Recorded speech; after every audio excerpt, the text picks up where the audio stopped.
Disfruta con nosotros una buena taza de café.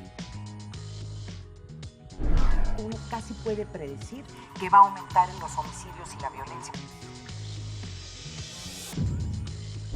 Es que ahí está también hospedado un líder del cártel del Golfo. Entonces realmente iban sobre él. Nuestra cifra negra en periodos vacacionales, si bien ha bajado, no deja de ser significativa. El debate internacional entre Occidente está precisamente basado sobre el tema de la inequidad de ingresos. El mejor debate y un sofisticado análisis con la información de primera mano la degustamos con una buena taza del primer café.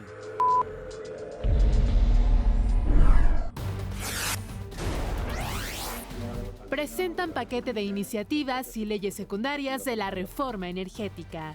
Se reafirma el principio constitucional que la propiedad de los hidrocarburos en el subsuelo es de la nación. Ha llegado la hora de que la Secretaría de Hacienda saque las manos de la administración de Pemex y de la Comisión Federal de Electricidad. Elige el Senado a los 7 nuevos comisionados del IFAI. Concluye la Cámara de Diputados, periodo ordinario de sesiones. Los siguientes meses serán cruciales para aprobar las leyes secundarias pendientes y así consolidar las reformas constitucionales que hemos aprobado. México y el Caribe acuerdan sistema de información geoespacial. A apoyarnos a partir de nuestra vecindad geográfica y que todo ello contribuya a generar, insisto, desarrollo y bienestar para nuestras sociedades. Avanza el registro de armas en Michoacán. Violencia, inseguridad y obras inconclusas nublan los preparativos para Brasil 2014. ¿Qué tal? Buenos días, bienvenidos al primer café en este 1 de mayo del 2014. Le damos la bienvenida y los saludamos con muchísimo gusto. Ana María Salazar, Raimundo Rivapalacio. ¿Cómo estás? Muy ¿Qué tal? ¿Cómo les va? Muy buenos días. El Día del Trabajo, estamos trabajando. El Día del Trabajo estamos haciéndole honor a los trabajadores. Es un día interesante. Sí. 6 marchas en el Distrito Federal, pero lo más interesante del día de hoy, desde mi punto de vista, es que el presidente Enrique Peña Nieto va a hablar hoy de una reunión con los líderes sindicales. Digo que esto es muy interesante porque, bueno, esta celebración que en el México del pasado, y sí digo México del pasado porque se fue hace muchísimo tiempo, el 1 de mayo era una gran fiesta de los sindicatos mexicanos de subordinación al presidente de la República. O sea, es decir, no era la celebración por la cual los mártires de Chicago de 1908 dieron paso a esta celebración sobre la defensa de los derechos de los trabajadores. Y ese ritual de cada año del 1 de mayo que tuvo en la parte final de los últimos gobiernos del PRI algunos altibajos, pues realmente desapareció.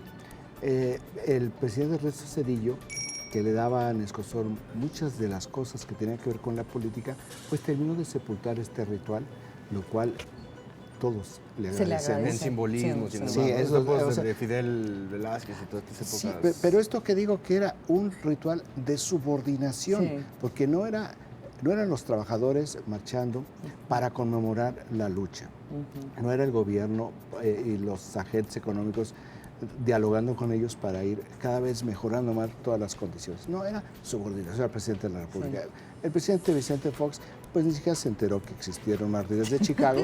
El presidente Felipe Calderón tampoco. Él sí se enteró, porque él sí sabe de estas cosas, pero se mantuvo en este gobierno. Igual no había necesidad de regresar tantos años. Sin embargo, la gran distancia que había entre el Ejecutivo y los líderes sindicales para efectos de lo que se conmemora este día no existía. Seguía habiendo una subordinación y después una negociación de los líderes sindicales con el Ejecutivo en los últimos 12 años. Y ahora que hay una líder sindical en la cárcel, el Bester Gordillo, un líder sindical de los mineros, Napoleón Gómez Urrutia, al cual le niegan el amparo donde se quería defender de una orden de aprehensión y está prófugo de la justicia. ¿No? Tenemos 2 líderes sindicales importantes perseguidos por la justicia. Me parece muy importante que se reúna el presidente Peña Nieto con los líderes sindicales. Ahora, yo quiero agregar algo que creo que no se ha reflejado en México, que me parece una ironía. Salió la película César Chávez, líder sindical.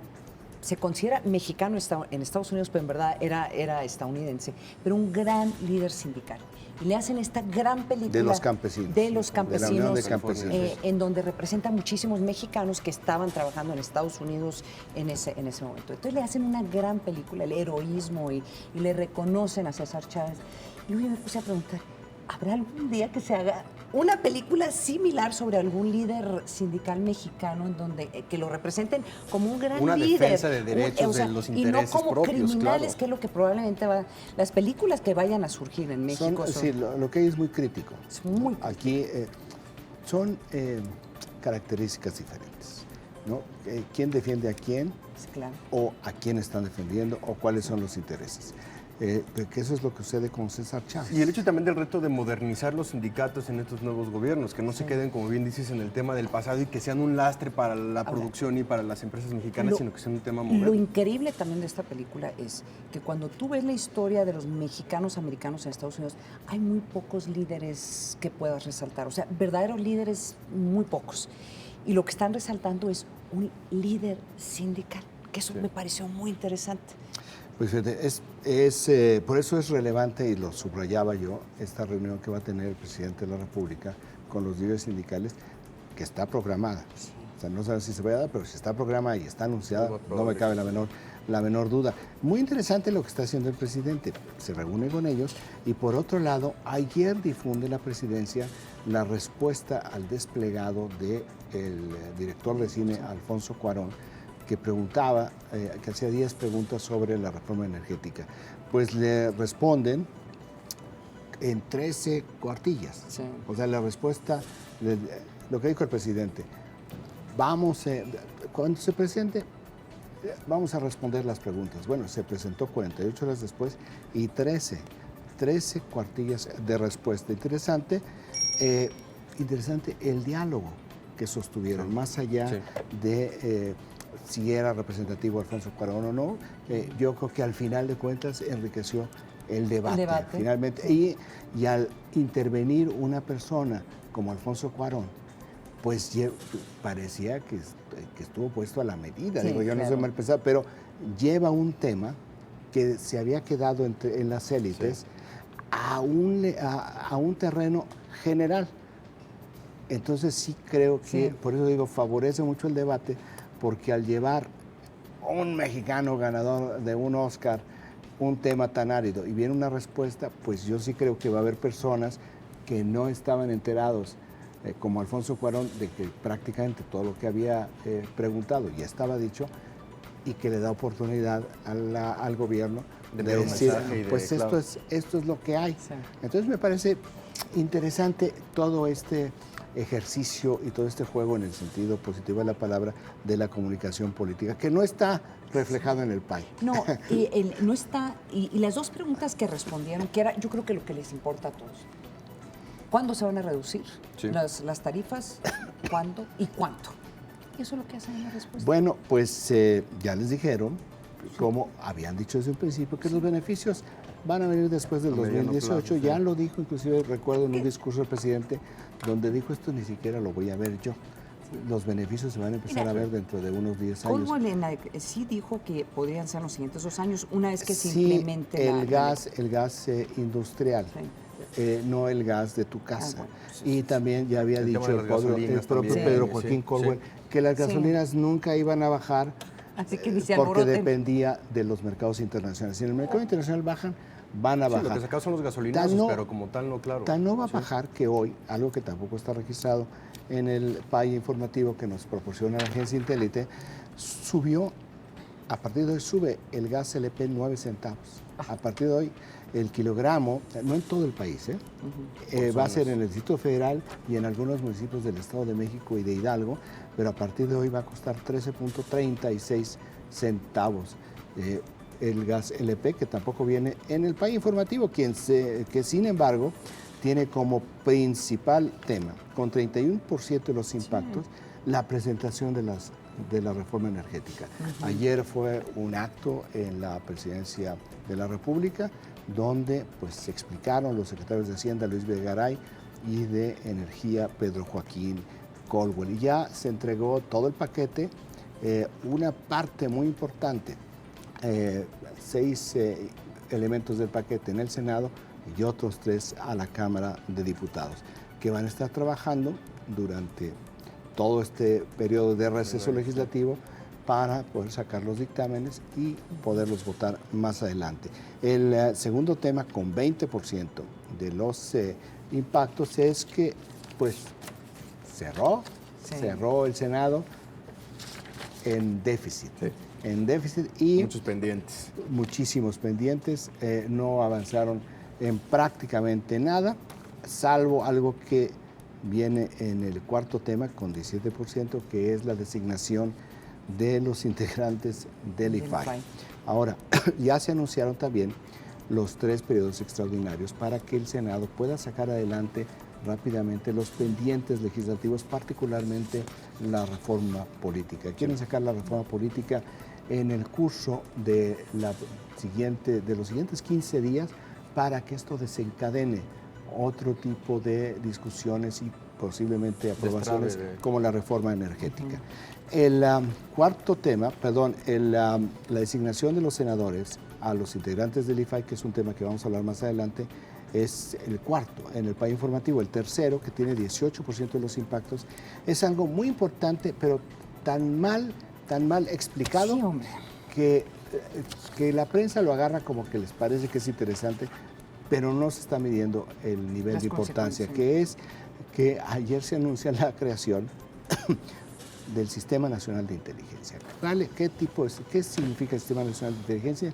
Este es un órgano en el cual, o a través del cual el gobierno federal va a acumular, a recopilar toda la información de inteligencia que se genere en el gobierno federal de todas las áreas para que una vez que van teniendo todo este tipo de información se realicen análisis diagnósticos y se presenten los diferentes escenarios al presidente de la República para que se tomen decisiones. Es muy importante lo que se hizo, pero está tan confuso que ni siquiera está claro de quién va a depender. Esto es el equivalente a lo que tiene Estados Unidos como el Consejo Nacional de Seguridad. Y el Consejo Nacional de Seguridad depende directamente del presidente. Ahora, no está planteado que se cree que este Sistema Nacional de Inteligencia esté dentro de los pinos. Son de las cosas que tendrá que irse precisando. Hay un intelligence, hay un SAR de inteligencia que se creó en respuesta después a del los 2001.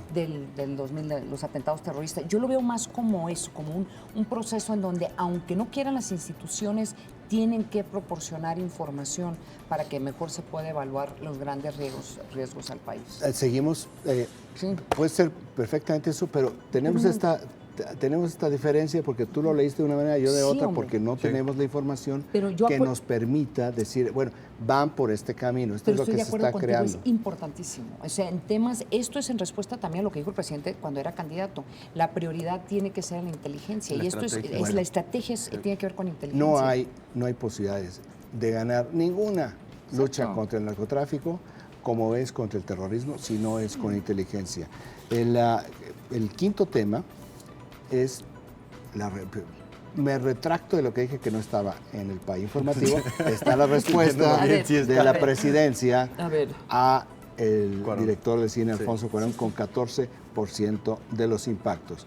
No aparece en el país informativo, no aparecen otros 2 temas que me parecen importantes. Uno, por interesante, la directora de la DEA, Michelle Leonhardt, fue ayer al Comité Judicial del Senado, allá en el Capitolio, en Estados Unidos, donde dijo, primero, que la colaboración con México, habló en general, pero en el caso particular de México, dijo que la captura de Joaquín El Chapo Guzmán había sido por la colaboración de la DEA. O sea que la colaboración en esta materia se encontraba en uno de sus mejores momentos. Sí. Es muy interesante lo que dijo y también coincide con que ayer salió el informe del Departamento de Estado sobre terrorismo en el mundo, donde habla de México. Y a diferencia de varios países de América Latina, el capítulo de México es bastante pequeño.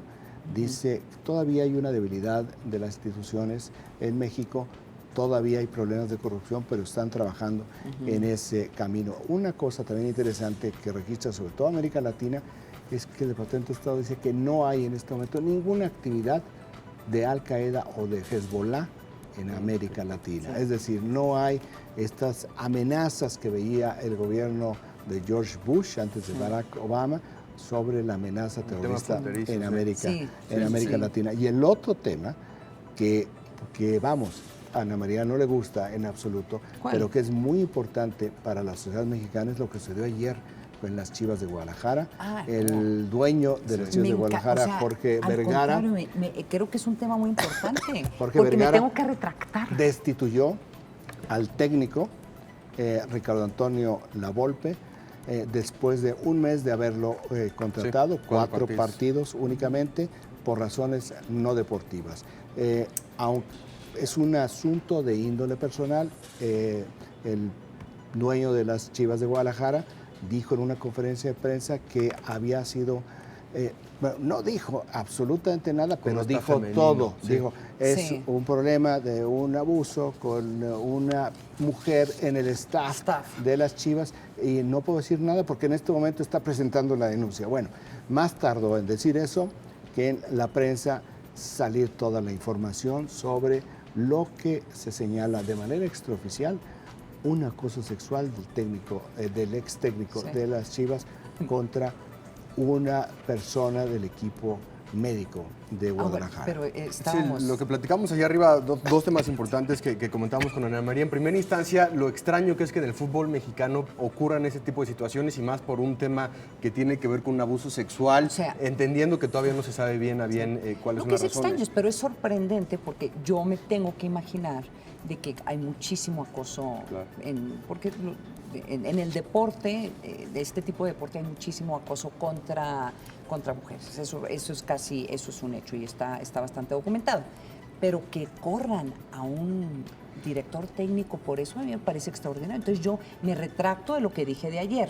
Ayer decía yo, no, pues en el fútbol mexicano nunca castigan a... Claro, lo relevante que es hablando de los Clippers de Los Ángeles. Lo relevante que es Angélica Fuentes, la esposa de Jorge Vergara, que es una empresaria muy importante y que ellos sí le quieren dar un giro a la ideología mexicana dentro del fútbol mexicano y también en sus empresas que tiene que ver con un respeto a la mujer. Entonces, tiene mucho que ver aquí la injerencia de su esposa en ese tipo de decisiones. No hay información oficial al respecto. Lo que sí sabemos es que esto que estamos platicando circuló en los medios desde el mediodía de ayer y no ha habido un desmentido por parte de ninguna persona involucrada o que pueda saber directamente este tema, ni sobre el equipo de las Chivas, que hubiera podido sacar un comunicado diciendo no es cierto, o sea, no es por ahí, ni tampoco sobre Lavolpe, para haber dicho, oigan, están diciendo, la prensa me está acusando de una serie de cosas que no son y yo traigo aquí un pequeño diferendo con las Chivas. Y están hablando de una denuncia penal. Sí. O sea que es algo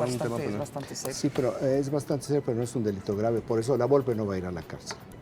O sea, él se va a tener que defender en libertad. 7 de la mañana con 18 minutos. Vamos a un corte rápidamente en el primer café y regresamos con más. Tenemos también una entrevista con el candidato a la presidencia panista, Gustavo Madero. Corte, regresamos.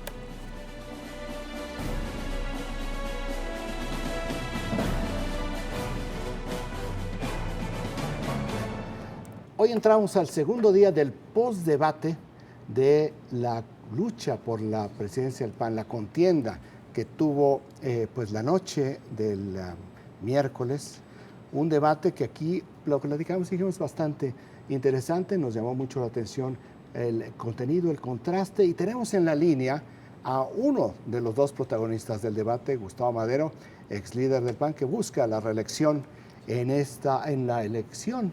por esta cacofonía en la votación de militantes del PAN el próximo 18 de mayo. Gustavo, muy buenos días, muchas gracias por tomarnos esta llamada.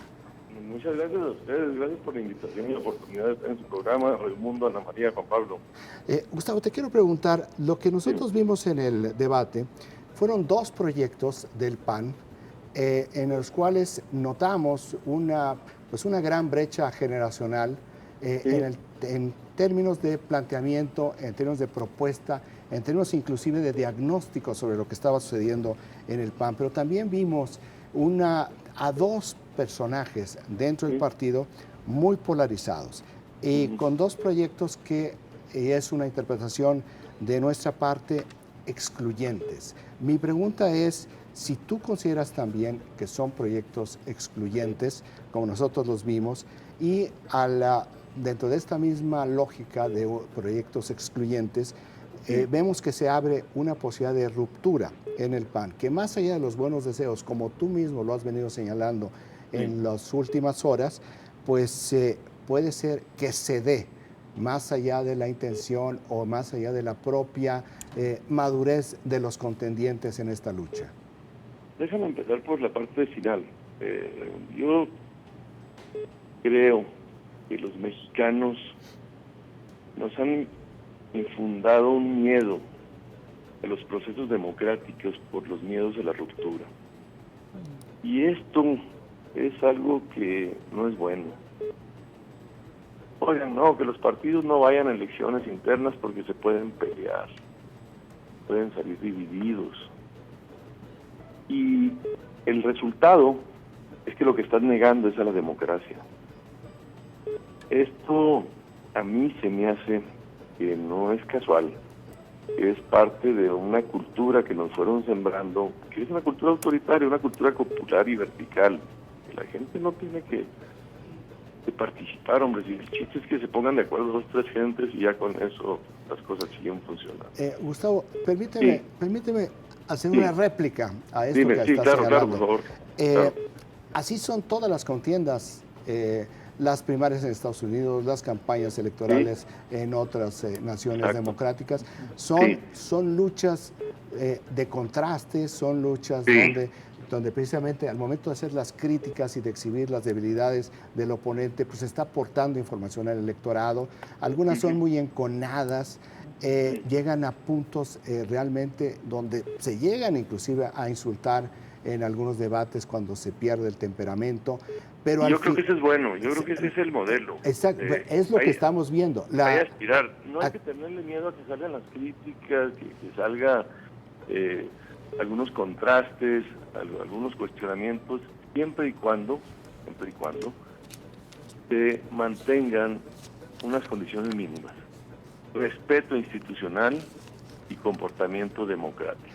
Eso es todo, ya con eso, gane quien gane, el proceso va a ser mejor, el resultado va a ser mejor que haberlo hecho de una manera distinta. Aquí la pregunta, Gustavo, la pregunta sembrada sobre esta posibilidad de ruptura tiene que ver con 2 formas de ver el diagnóstico del partido que son excluyentes. Tú planteaste a través esa es la segunda parte. Primero era sobre el miedo de que sigamos divididos. La otra es sobre si son 2 visiones y proyectos excluyentes. Entonces, sobre la primera, yo sí te digo, yo creo que debemos asumir cada vez más riesgos de entrarle a procesos deliberativos como lo hacen en todo el mundo, lo acabas de decir. Segundo, si son excluyentes, yo no pienso que sean excluyentes. La visión que yo estoy tratando de impulsar es la de un PAN que cumpla con su papel histórico de crear una nueva cultura y un nuevo sistema político. Ese es el reto, no nomás darnos por satisfechos cuando logras ciertas victorias, llegas al gobierno y impulsas ciertos programas. Programas que todos benefician a la población, o sea, los programas que hacen los gobiernos siempre benefician a la población. El problema es si está resolviendo los problemas fundamentales, históricos, estructurales de una sociedad. Y ahí es donde yo quiero hacer un poco más de análisis, tratar de identificar que el PAN es una herramienta para desmantelar un sistema que es autoritario, clientelar, corrupto, fraudulento, de privilegios de unos cuantos, para construir uno nuevo donde haya más sociedad, más ciudadanía, más Estado de Derecho, donde haya más democracia, más libertad. Y medirnos siempre por este indicador. Todo lo demás es accesorio o instrumental para este gran propósito.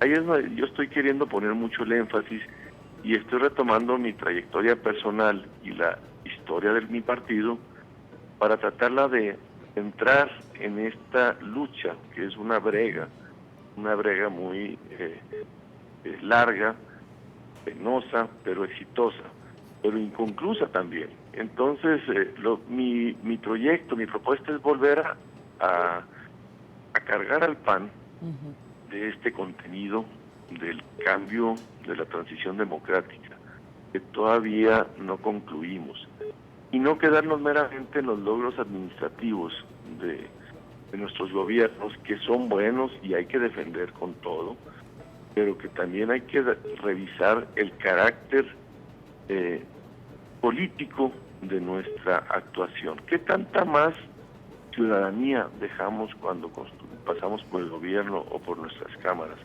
¿Qué tanta más democracia? ¿Qué tantos menos monopolios? ¿Qué tantos menos privilegios?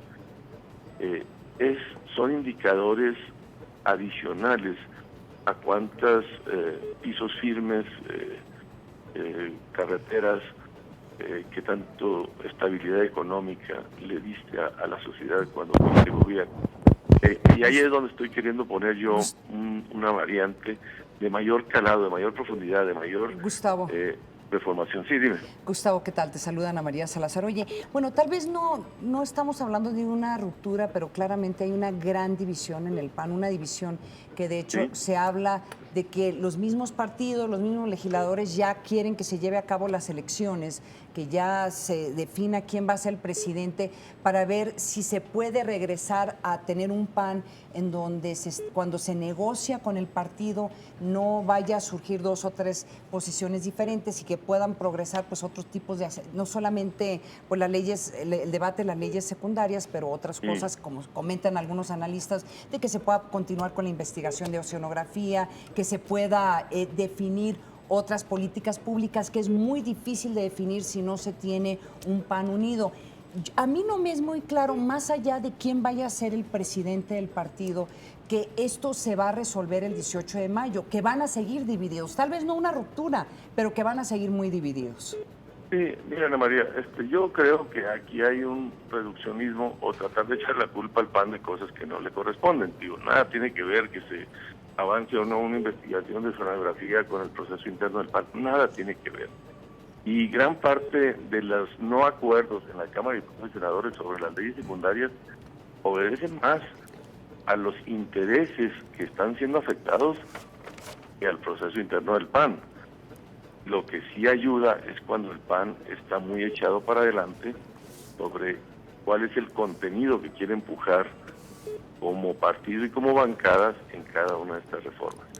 Creo que fuimos muy contundentes cuando lo hicimos en las reformas constitucionales el año pasado, y ahora está viendo una expresión más de las contradicciones que existen en todos los partidos que defienden una parte de los intereses o los otros. Y yo quiero que el PAN esté muy claro del lado correcto de la historia, del lado de la apertura, de combatir los monopolios, de combatir los privilegios, de abrir a la competencia sectores que han estado secuestrados, tanto en el sector energético, en el de telecomunicaciones, en el de telefonía, en materia educativa. El PAN es un abrelatas, quiere abrir a la competencia, a que haya más participación. Y hoy muchos de los sectores que están siendo afectados en cada una de estas reformas, pues están metiendo la pata dura. Lo que tú me dices, oye, pues cuando el PAN no está unido como bloque, ya claro, le falta a estos procesos este elemento para avanzar con mayor contundencia. Pero el origen no está en el proceso del PAN. El origen del conflicto está en que se están creciendo los que quieren defender los intereses que están afectados por las reformas, que no quieren que pasen. Por ejemplo, los gobernadores, Gustavo, ahorita, sí, dime. Gustavo, te he escuchado hacer algunas declaraciones ayer cuando te proponen hacer varios debates y tú has dicho que hay un compromiso que es imposible de romper hasta el 9 de mayo. Te pregunto yo, ¿hay un compromiso, ¿es un compromiso interno del PAN para no debatir hasta después del 9 de mayo o es un asunto de otra índole que ni siquiera tenemos que...? Es puro calendario. A ver, ya hay 3 debates. Sí. Creo que el 6 es con Carmen Aristegui, el 8 es con Oscar Mario Beteta y este del 29 es el que tenía que haber primero como parte de la organización. Pero ahorita ya hay programados estos 3. Perfecto. Pues Gustavo Madero, te agradecemos muchísimo que nos hayas tomado esta llamada. Pásela bonito. Muchas gracias por la oportunidad de comentar con ustedes estos datos. Gracias. Muy buen día. Bueno, pues Buen día. aquí tuvimos a Gustavo Madero, que es candidato del PAN a la presidencia, quiere ser reelecto. Él fue electo presidente del PAN el 5 de diciembre del 2010. Él dice que no son proyectos excluyentes. Ya, por razones de tiempo no vamos a nosotros abundar. Él plantea, y aquí es donde viene parte del proyecto excluyente, él plantea la historia del PAN, su propia historia, para retomar una parte de cómo ha sido el PAN a lo largo de todo este tiempo, que han estado negociando, cediendo y avanzando, ¿verdad? Entonces él se va a esta parte de la historia y hace un planteamiento en todo el debate que tiene que ver con las fallas de los gobiernos del PAN. Sí, claro. Mientras que Ernesto Cordero, que estaba en la escuela cuando Gustavo Madero estaba ya en este tipo de batallas, dice, bueno, la historia no es suficiente, lo que hay que darle hay que inyectarle mística al PAN. ¿A partir de qué? A partir no de la crítica de los gobiernos del PAN, sino a partir del poder.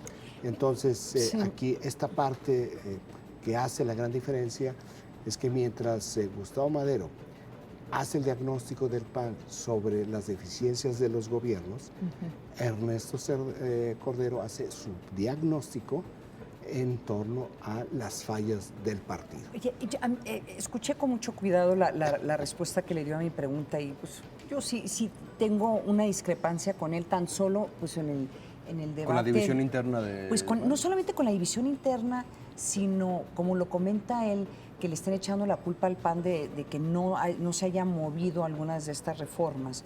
Pues en el tema de telecomunicaciones había como 3 propuestas de diferentes grupos panistas, ¿no?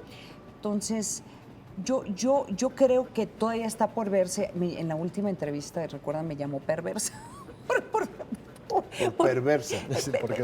Un comentario perverso por retomar el tema en tanto de, por ejemplo, quién se beneficiaba de esta investigación de oceanografía o quién no se beneficiaba. Pero claramente yo sí siento que muchas cosas están en stand-by porque están viendo a ver quién va a quedar como presidente y hay que decirlo también.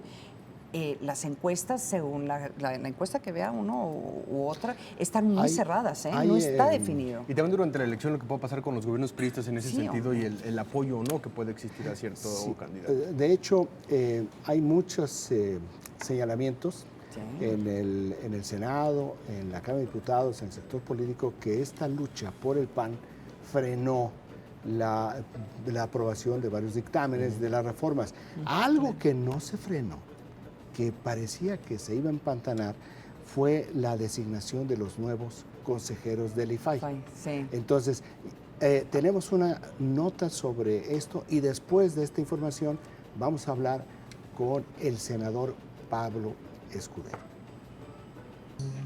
El Pleno del Senado de la República aprobó a los 7 comisionados del nuevo Instituto Federal de Acceso a la Información Pública y Protección de Datos Personales, IFAI.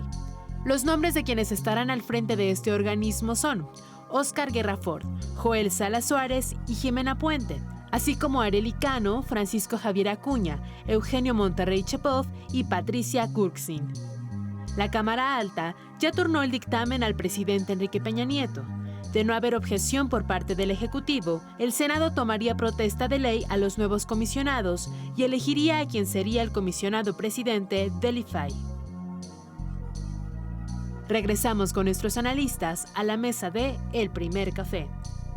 Bueno, ya tenemos comisionados del IFAI, fue un proceso muy interesante, ha habido algunas críticas del proceso, por eso le agradecemos muchísimo, senador Pablo Escudero, que nos acompañe esta mañana para explicarnos del proceso y pues que le podamos hacer algunas preguntas sobre las personas que seleccionaron. Bienvenido al programa, senador.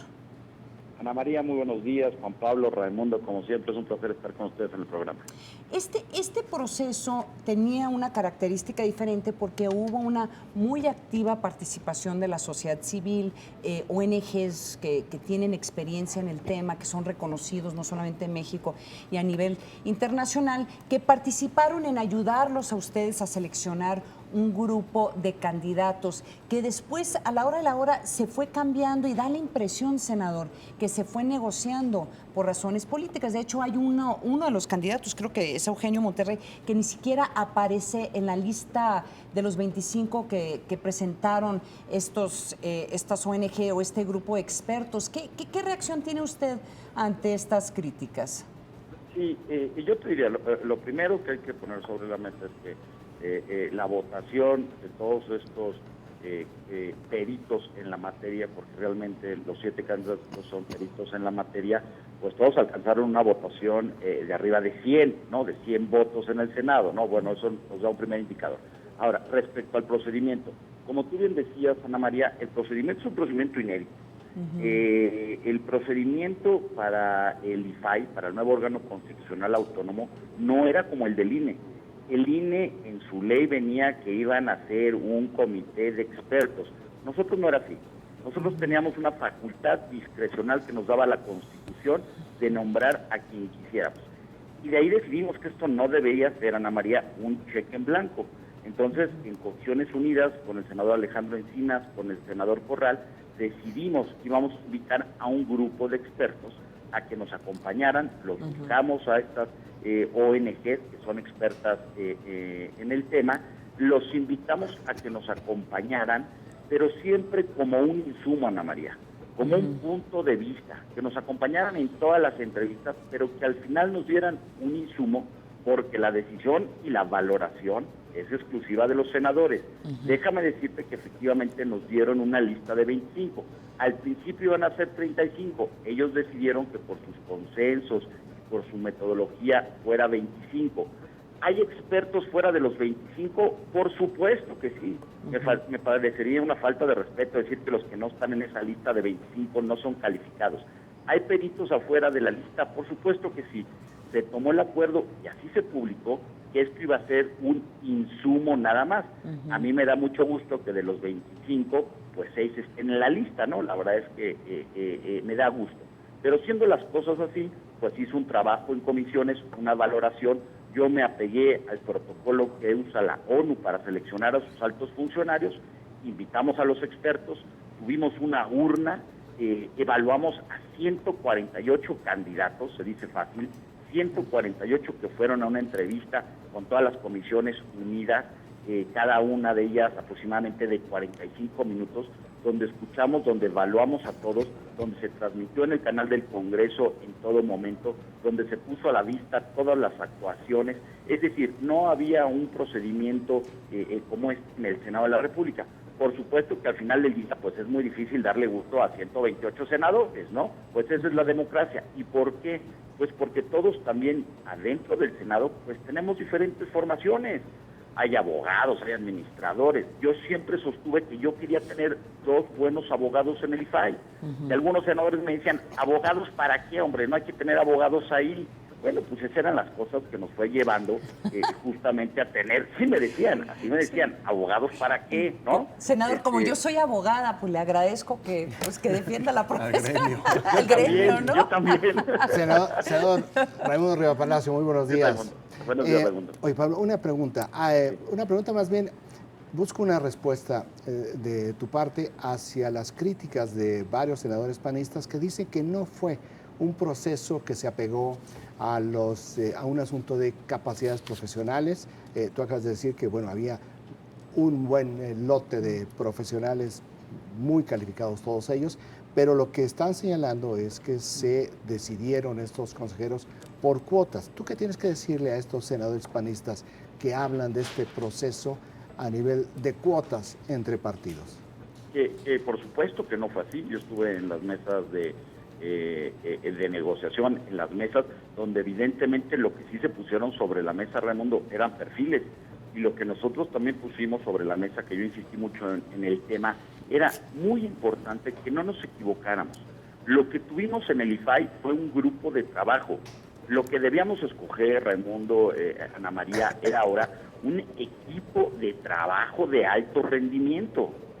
Es decir, estamos buscando, hay que ver esto como un conjunto, hay que revisar a los 7 en su conjunto, hay que ver las especialidades de cada uno. Esto se tiene que ver de los 7. Y yo te diría que esos 25, 35 son casi todos peritos en la materia. Es impresionante el nivel que tuvimos en las comparecencias. Entonces yo te diría, esto obedece a tener un equipo de trabajo de alto desempeño, que se ayuden, que se tengan confianza, que se tengan debates ricos, que no haya disputa de poder ahí adentro, que no se vuelva a repetir lo que vimos con el IFAI. Pensamos en muchísimas cosas, Raimundo. Oye, senador, acabas de decir que casi todos son peritos en la materia. ¿Cuáles de ellos fueron incluidos en esta lista, fueron aprobados como comisionados que no necesariamente son peritos? Porque seguramente son los que van a recibir ataques y cuestionamientos de por qué se les metió en la lista si no son peritos en la materia. ¿Que hubo un contexto político? Sí, yo me refería más bien, Ana María, que de los 25 de la lista, más otros 10 que nosotros teníamos, 30, 35, podían considerarse o se consideran peritos en la materia. Los 7 que están son peritos en la materia, los 7. Son personas altamente calificados. Tenemos 2, me parece que alguno de los que ha sido el más polémico, el licenciado Monterrey, déjenme darles un antecedente. El señor Monterrey fue votado por la Conferencia para la Transparencia. Hay una conferencia que se llama COMAIP, donde se juntan los presidentes de todas las comisiones estatales de todo el país, más el IFAI, ¿no? Es una conferencia de todos ellos, más el IFAI, y el señor Monterrey fue presidente de esa conferencia porque lo votaron todos los presidentes estatales de todo el país, más el IFAI, Jacqueline Pechard lo votó, ¿no? Es decir, todos están en la materia. Lo que pasa es que hay un fenómeno, hay que decirlo, en la Cámara de Senadores, que todo aquel que haya nacido en estos momentos en el Estado de México, bueno, pues hay muchos senadores que no les gusta, pues situación que yo lamento mucho, ¿no? Una última pregunta. Mucho de lo que se le critica al actual IFAI es no tanto que tengan experiencia o no, sino fue netamente un problema, un gran problema de personalidades. Entonces, y esto yo reconozco que es una pregunta un poco difícil, pero ¿cómo evitar esa problemática con estos nuevos comisionados? A ver, yo te diría, Ana María, que justamente eso lo tratamos mucho sobre la mesa. Habían, como yo te dije, peritos en la materia que estaban afuera, y era evidente que tenían actitudes explosivas o sobradas o de ego. Tú los oías cuando los evaluamos a cada uno, pues el nivel de ego que tenían, ¿no? Incluso habían algunos que sacaban preguntas de la urna de los expertos de la sociedad que decían, es muy fácil, ¿no desean hacerme otra? ¿No? Era un poquito hacerla también de psicólogo, buscar estas personalidades que no fueran explosivas, pero que a su vez tuviera un debate rico, que tuvieran un posicionamiento fuerte, que viéramos que eran personas que se habían conducido durante su vida con respeto, que no tuvieron conflictos en su vida laboral. Nos tuvimos que meter a revisar todos los expedientes, nos tuvimos que meter a una gran herramienta que es Internet, a ver si tenían escándalos, chismes, a ver qué sucedía, cuáles habían sido sus comportamientos en los trabajos anteriores. También eso le hicimos un poco ahí de psicólogos o de psiquiatras. Pablo, ¿cómo dijiste que se llamaba esta persona, que no registré el nombre? Eugenio. Eugenio Monterrey. No.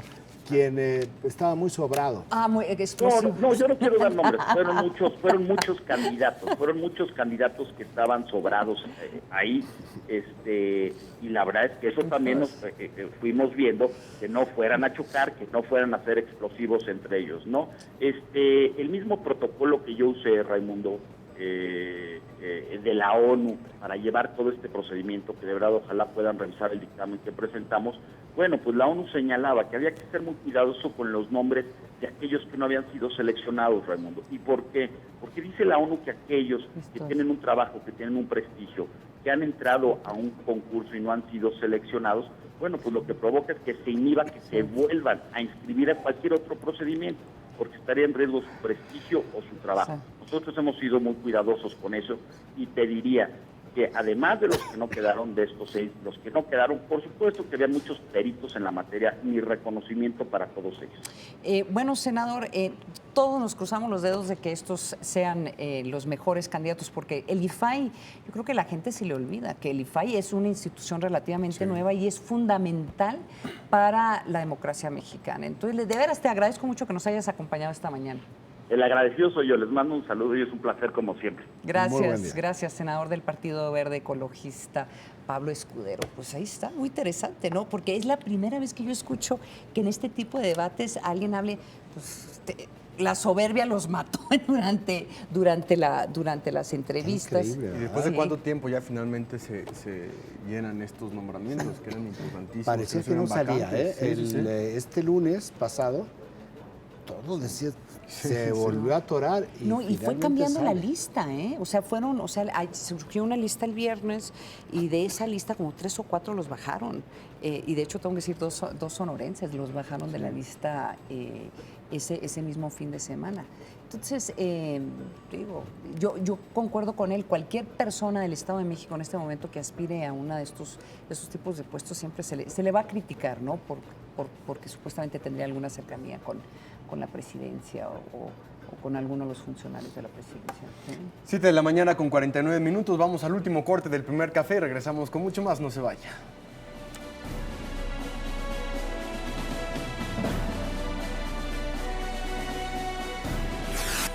Por segundo año consecutivo, 41 planteles de tiempo completo recibieron apoyos económicos en el municipio de Tlalnepantla de Baz. Los recursos son para escuelas de nivel preescolar, primaria y telesecundarias. Todas están recibiendo el apoyo de 112,500 pesos, que es una forma de complementar la infraestructura que requieren para esta modalidad, tanto en comedores escolares como, por ejemplo, materiales didácticos, equipos de cómputo o bien bibliotecas. La inversión total es de 4,612,000 pesos. Que beneficiarán a 9,000 estudiantes. Como padres de familia nos da mucho gusto que el municipio nos apoye, porque en las escuelas de verdad que hay muchas carencias. Nosotros como padres de familia lo vemos. Hemos logrado ampliar la oferta educativa en inglés, que es el único municipio del estado que lo hace, libros y maestros desde 4º grado de primaria. Además, la administración de Pablo Bazáñez ha entregado lentes para 5,000 niños, servicio de internet y apoyo técnico para las aulas de cómputo.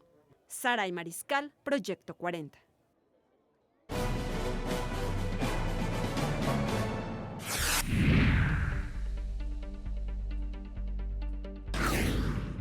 Falta muy poco para que comience Brasil 2014.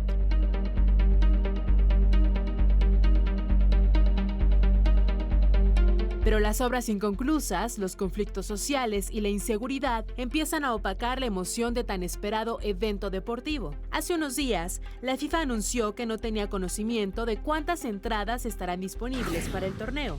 El motivo, retrasos en la construcción de los estadios de fútbol.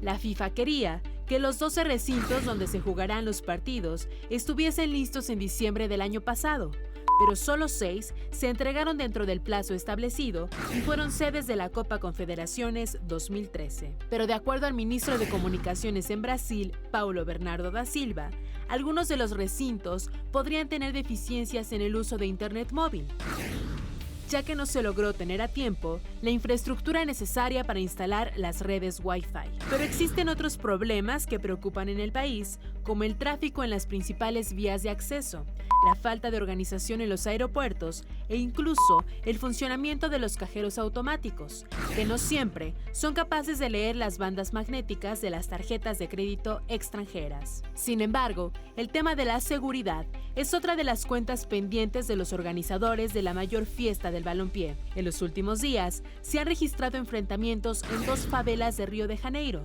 dejando como saldo un muerto, varios heridos y 9 vehículos incendiados.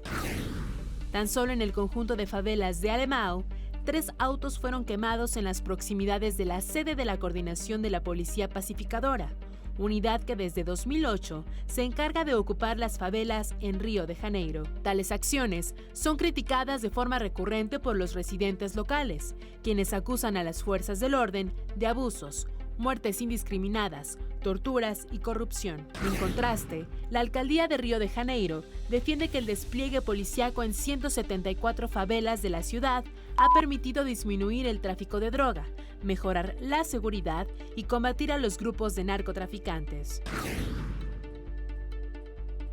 Regresamos con nuestros analistas a la mesa de El Primer Café. Oigan, a ver. Raimundo Rivapalacio se la trae contra los brasileños el día de hoy. Fuera de la mesa nos estás diciendo horrores, Raimundo, y no lo puedo creer. Bueno, horrores. Mira, yo he estado en Brasil varias veces y, por ejemplo, la parte de los aeropuertos. Ya no digamos los estadios, faltan 4 estadios que no sé si van a estar listos. El Estadio de Sao Paulo van a abrirlo en un evento de los trabajadores. Y que ni siquiera las gradas para llevar a las familias que están como superpuestas están terminadas. No hay realmente nada terminado. Bueno, sí está muy terminado. Faltan 42 días. Quién sabe si va a estar listo. Hay otro estadio donde no pueden empezar a hacer todo el trabajo de instalación de todo lo que va a haber de comunicaciones, que es importantísimo, porque sin televisión un mundial de fútbol es un fracaso. Todo, claro. Bueno, ni siquiera está pavimentado. O sea, no pueden comenzar a hacer absolutamente nada en términos de comunicaciones porque no está pavimentado en los alrededores del estadio. Pero entonces es un tema para preocupar. O sea, es un tema, sí, va es un tema para Brasil preocupar. Hacer la Copa del Mundo. Bueno, y luego las Olimpiadas. La va a hacer. Pueden sufrir quienes viajen a Brasil. ¿Y por qué digo que pueden sufrir? Mira, la parte de los aeropuertos. Brasil tiene 2 grandes aeropuertos, que es el de Sao Paulo, el Guarulhos, y el de Río de Janeiro, Antonio Carlos Jobim.